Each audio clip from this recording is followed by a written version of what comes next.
This man dropped by to hang out with a friend, but ended up at the wrong house. What's this? And what happened next nearly got him arrested.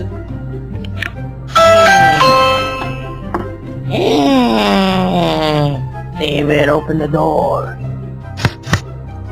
Habibi, Habibi. Can I help you? Delivery. You can leave it on the floor. With the door locked, the man decided to act silly and play around. But the homeowner was not playing around at all. Who are you? I don't know who you are. Alright, I'm gonna call the police. Oh my God. Dave. You don't know what I just did, Dave. Eventually, a police officer arrived to find out what's going on, and the man apologized for his honest mistake.